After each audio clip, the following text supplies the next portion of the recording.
Kakšne položnice za elektriko pa lahko to zimo pričakujejo slovenska gospodinjstva? Za gospodinjstva bo nekaj ugodnih sprememb pri omrežninah. Agencija za energijo je objavila informativne izračune za gospodinjstva. Po lanskem izrazitem skoku so letošnje razlike v primerjavi z nižjo sezono manjše, vendar naj bi se do leta 2028 postopoma povečevale. Ema, imaš nekaj informativnih izračunov, koliko več bo z naslova omrežnine torej ostalo denarja v gospodinjstvih?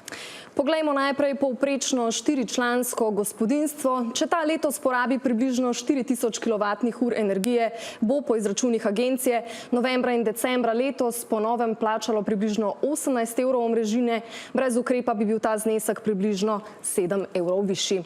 Letni strošek omrežnine, ki je lani za takšno gospodinjstvo znašal približno 220 evrov, bo tako z ukrepom znašal 171 evrov, prihranili bodo torej kakšnih 14 evrov na leto. Če pa gre denimo za par brez otrok, ki porabi manj, bo strošek omrežnine novembra oziroma decembra znašal 15 evrov, na leto pa približno 132 evrov, približno 12 evrov letno bo takšno gospodinjstvo torej prihranilo z ukrepom. No, v času priprave metodologije je bila agencija tarča kritik, češ da so največji poraženci sistema tisti, ki so pravzaprav investirali v zelene tehnologije, toplotne črpalke, sončne elektrarne. Kako bo pri njih? No, štiričlansko gospodinjstvo s toplotno črpalko, je naračunala agencija, bo za stroške omrežnine na leto z ukrepom moralo odšteti 322 evrov, približno 100 evrov manj kot lani torej.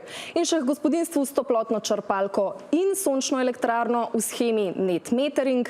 Letni znesek omrežnine za takšno gospodinjstvo je lani znašal 95 evrov, letos pa brez ukrepa postopnosti 178 evrov, z ukrepom pa bo 155 evrov. Vse povedano seveda ne pomeni, da bodo v večini gospodinjstev nižje tudi položnice, saj so cene elektrike letos višje kot lani. Tako, hvala lepa, Ema.